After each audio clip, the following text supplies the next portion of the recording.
You know that thing where you get an amazing pair of shoes at a really great price and want to tell everyone about it? Yeah, so do we. Here at Designer Shoe Warehouse, we'll give you something to brag about, like the latest styles from brands you love, or the trends everyone's obsessing over, or shoes that make you feel like, well, you. So go ahead, show off a little. Find shoes that get you at prices that get your budget. Head to your DSW store or DSW.com today. DSW.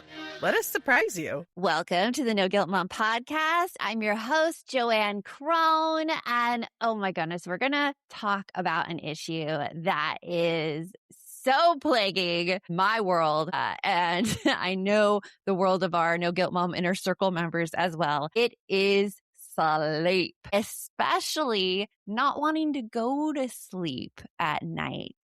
And before diving into this episode, I just want to ask you a really quick favor. If this podcast has helped you feel less alone or given you tools that actually work, would you take 30 seconds and leave a review on Apple Podcasts or Spotify if you're listening there, or anywhere you're listening, really? It really helps other moms find me. And trust me, there's a mom out there who really, really needs to hear what we're talking about today, because I don't want anyone to feel alone. Now, shifting to what we're talking about today, you might be listening to this completely tired. Like, you stayed up late last night. Maybe everybody was finally asleep and no one was asking anything from you, but you still didn't want to go to bed. You wanted to do either something for yourself or you wanted to do something productive, something that you didn't get done during the day, like scheduling home maintenance tasks or making grocery lists, or, anything that's going on in that like huge cyclones rolling about in your mind. So you spend some time scrolling, you watch Netflix, you get into your project maybe and you can't stop, and then you are completely exhausted the next day. In this episode, we're going to talk about first, why staying up late feels like the only time that's yours. Then we're going to talk about that real cost of the stolen sleep on your emotional regulation, your patience, your stress level. And finally, we're going to talk about how to make peace between that part of yourself that wants to rest and that part of yourself that wants time to yourself and to be productive. So by the end of this episode, you will understand why you can't sleep and what to do about it without giving up the only time that feels like yours. So let's get on with the show.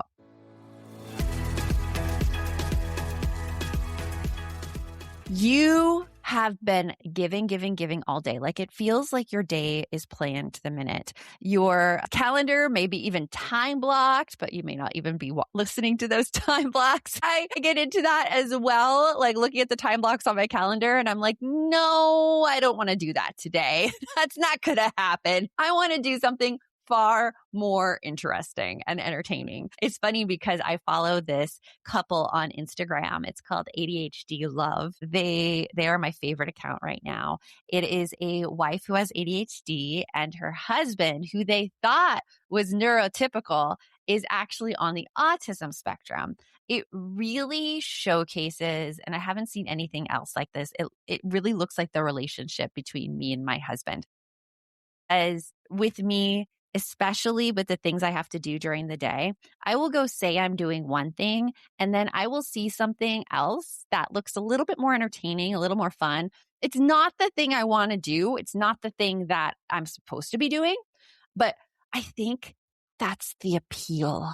The appeal is that I'm not supposed to be doing that thing, and so I really, really want to do it.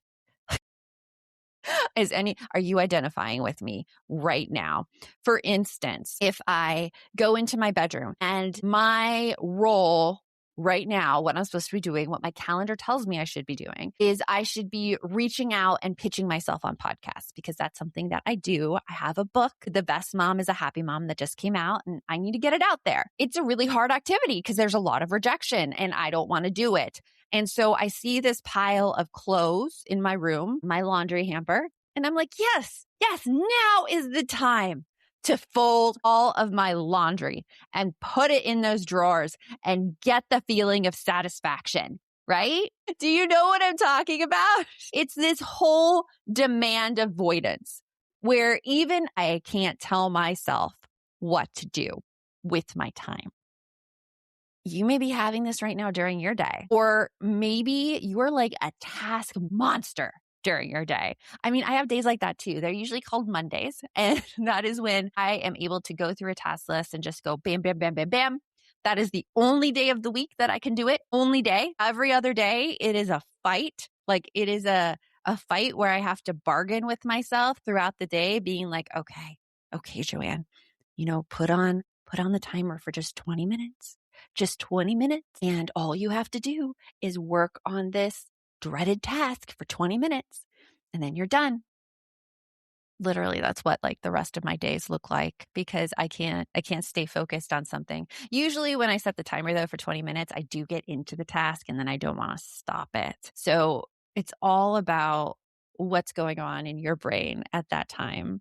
But a lot of times too, I give myself time during the day to spend time on what I want to spend time on. I have that luxury working from home, being the only one at home, having my kids be at school, where during lunchtime, I can put on an episode of Homeland and watch Homeland while I'm eating my lunch. And that kind of takes that need to stay up later at night to want to do that. So when we're talking about this staying up late to get this time back where you don't feel like you're in control of your time at all, one of the questions to ask is, what does your day look like from wake up to bedtime and how much of it is actually yours? When you work from home, it is easier to find pockets for you during the day, but it also may be not easy depending on how you look at it. If you think of it as, oh my gosh, I have to stay productive and I have to stay focused all day long,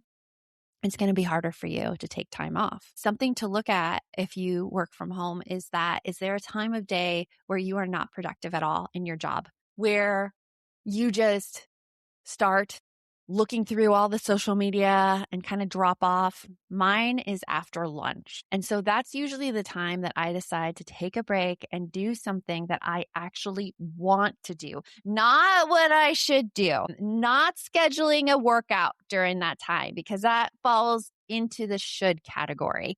More like, I want to watch Homeland, or I want to read the next novel in the next chapter, rather, in the thriller I have on my bedside. Or I just want to go in and tinker with this thing because it's been on my mind and I want to see how I could like restructure it. I do that a lot actually in my business, looking at the things that I think are fun, I think are entertaining, and that I would enjoy doing. Just looking for those little things during your own day, that helps me not feel like I have to stay up later to get something done. Now, let's say you work outside the home and that time isn't necessarily all yours. Like you don't have the choice. I want you to give yourself, like, be a little defiant in the workday, because unless you are on an hourly shift where you are serving something to customers 24/7, if you're in a typical office job, there is chunks of time where you are not managed, hopefully. And I want you to be a little rebel. Get away from the office, get away from your desk. Go do something that you find fun. Maybe it's listening to a podcast or reading a book.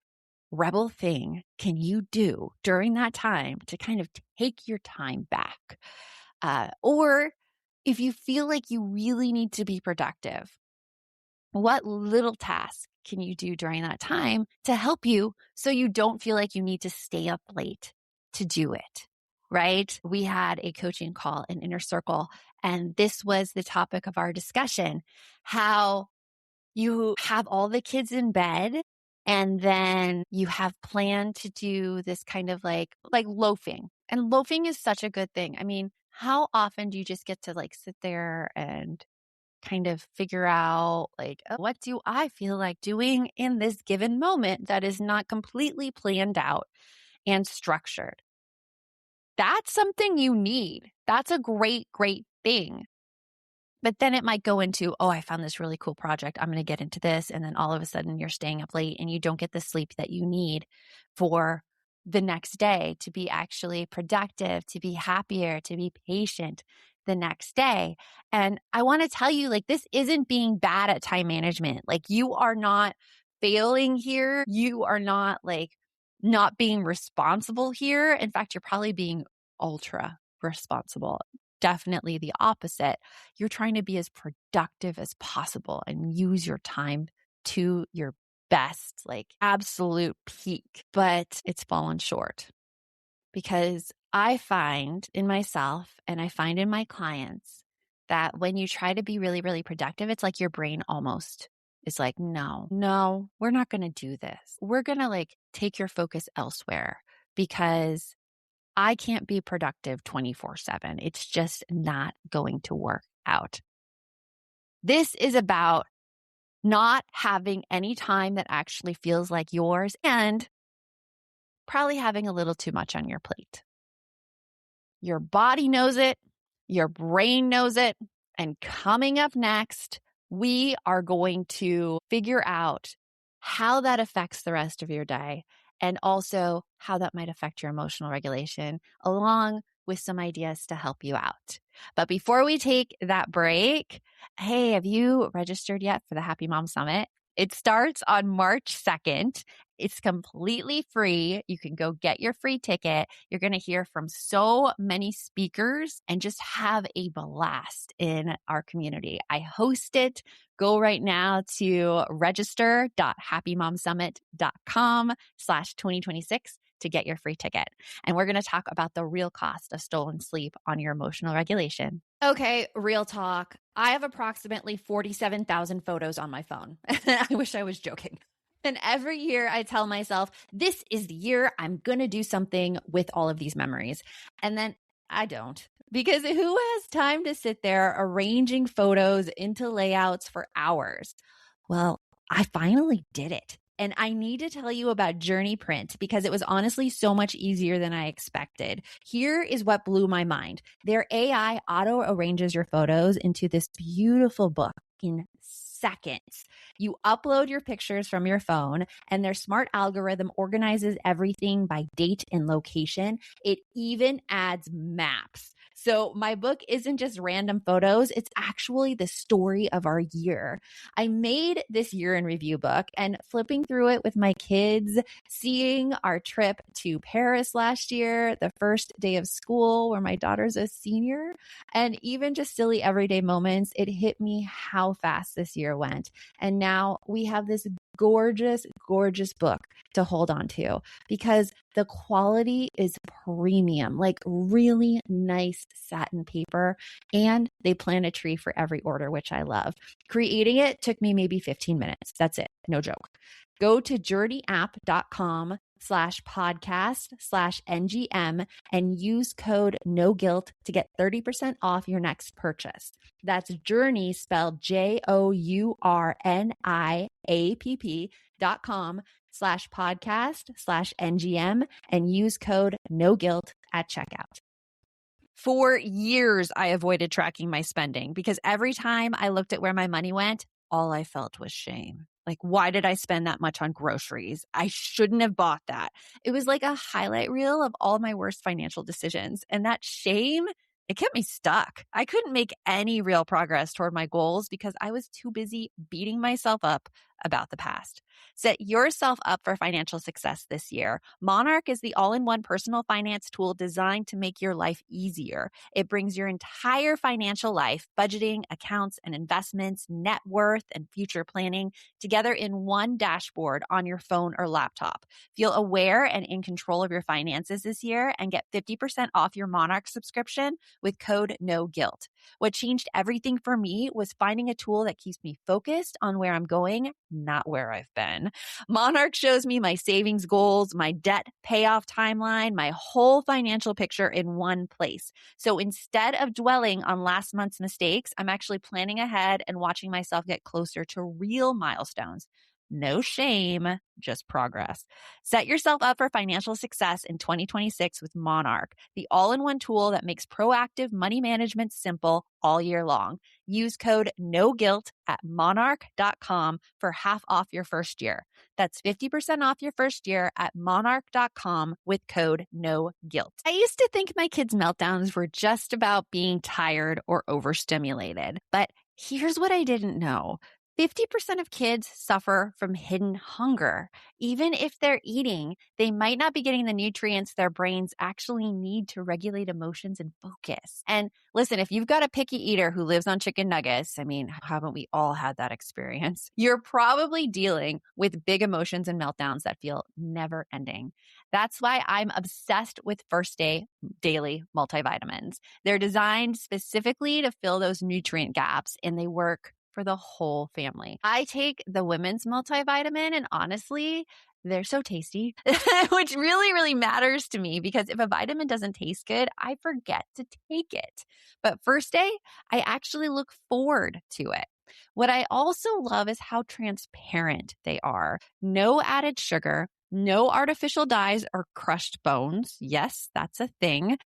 Just 9 essential vitamins and a blend of 12 organic fruits and veggies. It's like sneaking in 1.5 cups of spinach and 5 cups of broccoli into 2 gummies.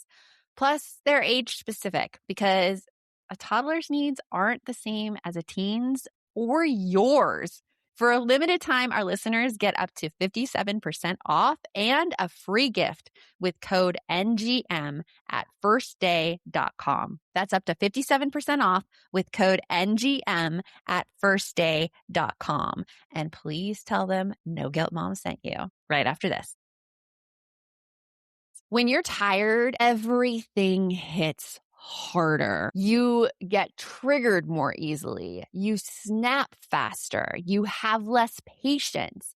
That is not a character flaw. That is obviously being human. It's being human. Like there is no stopping it. I know for me, like I realized quite a long time ago, probably when actually I laugh because I think it was when I had my daughter, which was 17 years ago. And I didn't get the sleep. I was staying up all night because she got up all night and I was trying to breastfeed and it was just awful. I felt like a shell of myself. I was crying all the time, couldn't keep it together, thinking that, oh my gosh, I can't wait until she becomes 18 years old because then she can move out and take care of herself. And thinking about that now, and it's so close at hand, I'm actually excited for it because there is a piece of me that really wants me back. But I mean, I love my daughter, absolutely. And I'm so proud of the person she's grown up to be. And I have every faith in the world she's going to be great. And we have a great relationship too. So I'm not worried there. So just looking back, if you have young kids right now and you're like, oh my gosh, I have to make sure I spend all my time with them. I have to enjoy every moment because it's only for 18 years.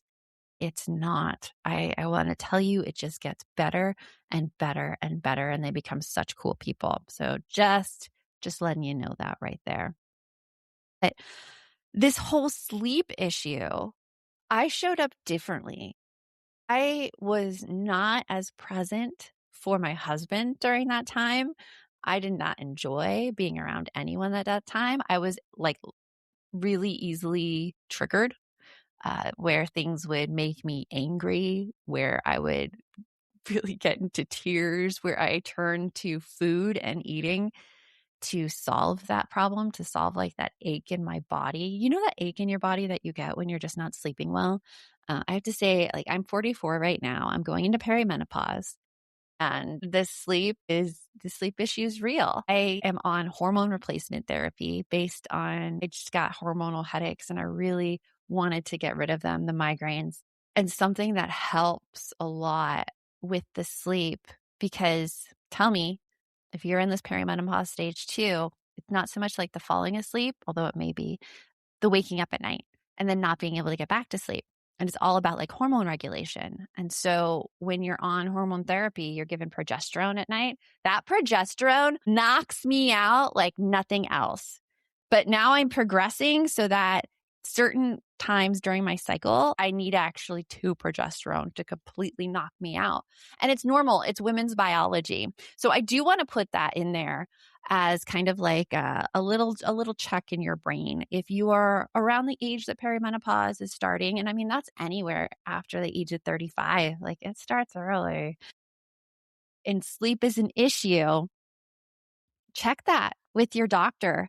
Check it with a doctor who actually believes in hormone therapy, because that's also something that we need to talk about. There are so many doctors out there who are not yet fully educated on the advancements of hormones for women. And I have a few friends who've gone to the doctors and really want hormone therapy, and the doctors are still spewing old knowledge.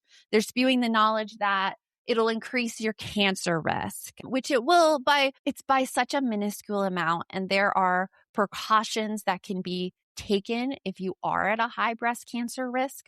There are ways to immediately stop treatment. There is a medication to say like you do develop cancer and you have estrogen, to take that estrogen back down, which a lot of people don't know. So I want to put that out there. If sleep is an issue, hormones might be the culprit if you're not just outright rejecting sleep in the first place. But when you don't sleep, what patterns do you notice between your lack of sleep and your reactions?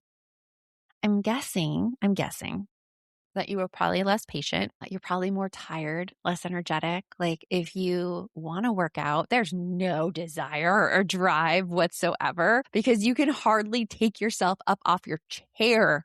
Nonetheless, get yourself to a gym or get outside.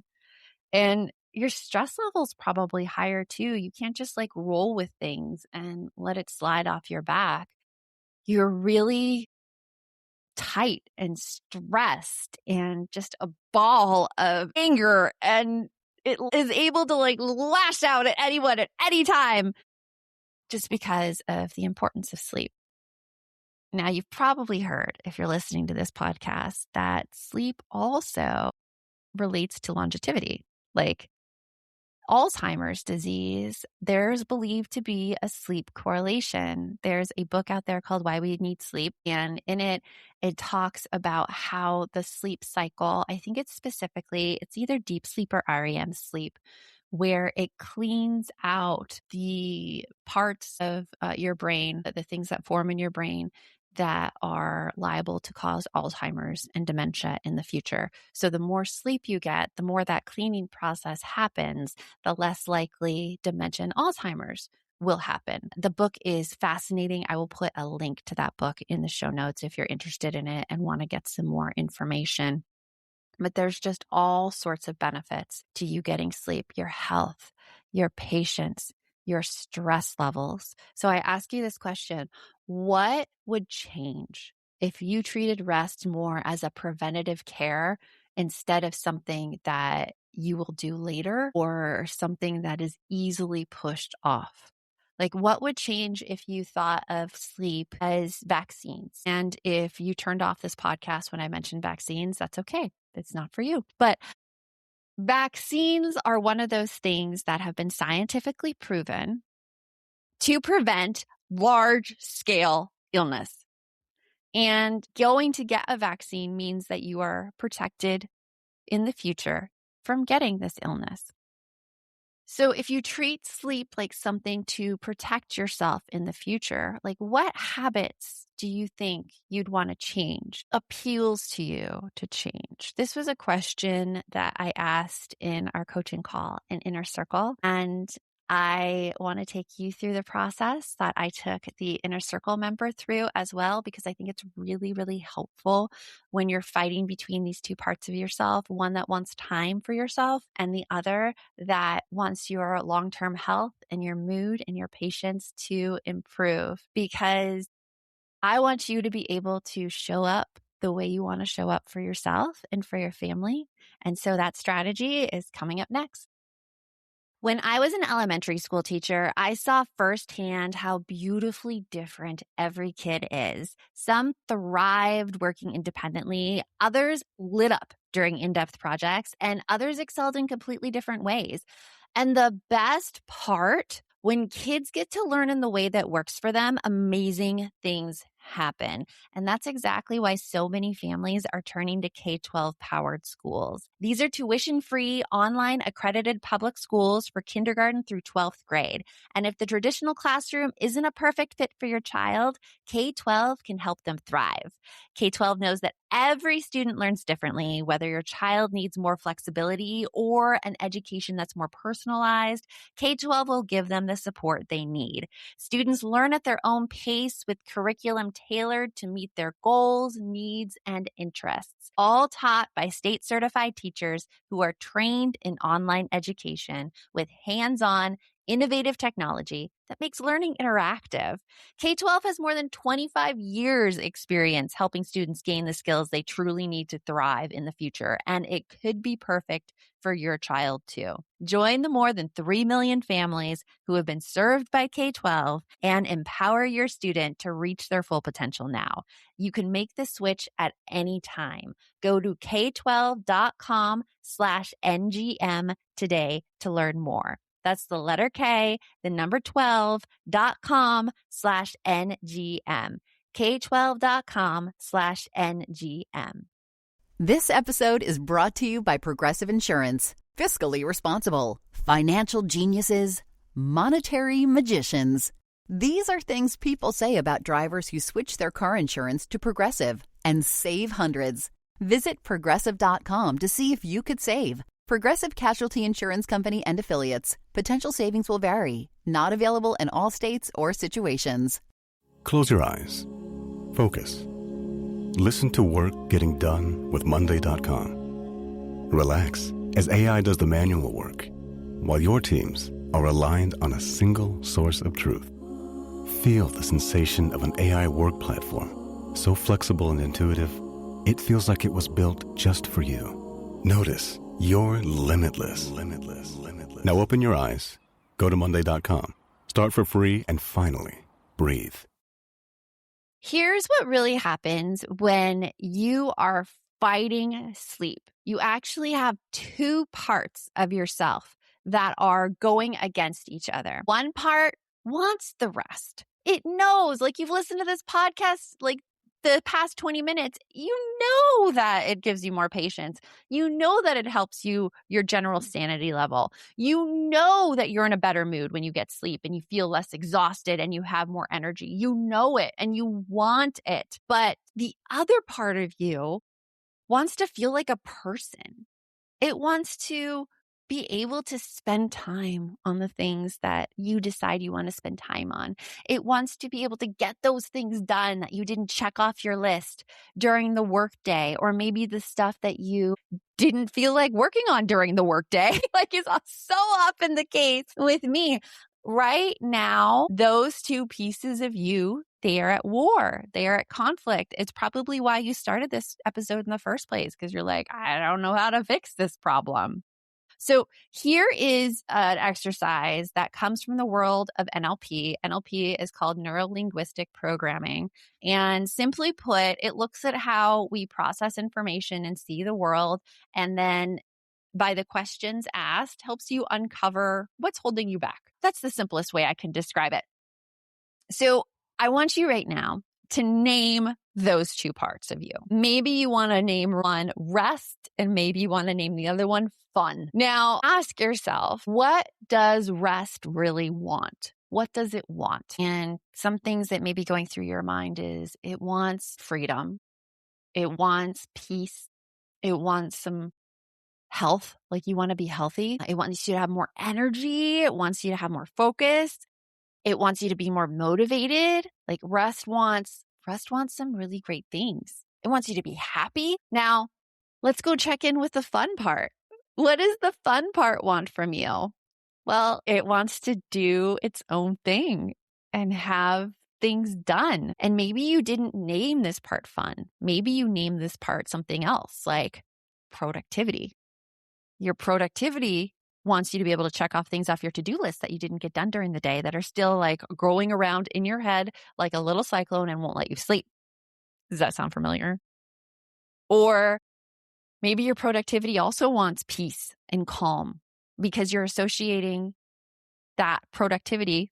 I should back up and say productivity is associating that you can only get peace and calm once you check everything off your to-do list. So looking at these two parts, can you come to some kind of agreement as to what they want that they have in common? And something that I see that both parts want in common is they want your happiness and they want your peace. Those aren't conflicting at all. They can agree on that. So now what can we do?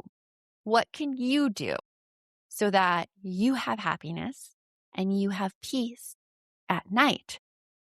How can you negotiate? This will be different for every single person. Every single person. I've seen people negotiate by saying that they're going to set a timer to allow their productivity to have its day, have its like 30 minutes of time, and then they're going to switch to a wind down, decompress routine after. I have people say that they are going to allow that time for fun. Like maybe it is watching a Netflix episode, or like I would watch Homeland and then it'll only be one episode because, guys, if I watch Homeland at night, I need at least an hour of wind down time without Homeland to fall asleep because I'm so amped up, and I'm in season 8 right now. So I've been amped up for a while, but if you've ever watched Homeland with Claire Danes and Mandy Patinkin, oh my gosh, it is not really nighttime viewing. Like you will be very agitated, but such good TV. My personal sleep strategy is because and I've been doing this for a while. I know how sleep affects me. I guard my bedtime like nothing else in the world. I'm the one to cut out late at parties to be like, nope, I need sleep because I love it. I love the sleep. So I will always stop any activity on the weekdays at 9:30, and I'll go to my bed. And I have to tell you something, environment is everything when it comes to sleep. You may not be able to change your habits, but you're able to walk into another room and into a new environment. And the way you structure that environment is essential because I cannot get ready for sleep and I cannot do my wind down routine anywhere else in the house but my bedroom. Or if I'm on vacation or traveling or something, it's a bed. I go, I wash my face, I get dressed in my pajamas, I get under the covers and I start reading a book. And it has to be a handheld, physical book. I do have a Kindle. I noticed one of the lighting modes on the Kindle when I lay down was keeping me up and agitated, and they had an orange kind of light mode for nighttime. So as soon as I switched to the orange light mode on the Kindle instead of the white light, because I have Kindle Paperwhite, it has a light behind it, I was able to then fall asleep faster. But I much prefer physical books.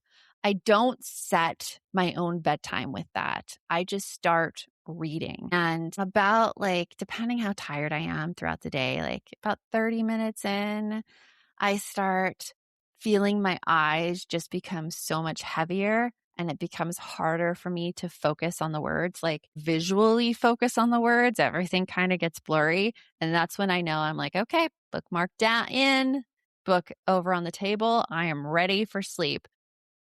And at that state, I can go fall asleep within 5 minutes. But if I don't read and if I am not in that state, I cannot fall asleep if the lights go out at all. That is what works for me. What works for you is going to be very individual. It's going to depend on what you like. And it's also going to depend on your own proclivities. My husband, he is not a go to sleep early person. He jokes that he has a whole separate life from me at night because I go to bed at 9:30 and he usually comes to bed about 1:30 and he's so tired, but there is no amount of talking him out of it.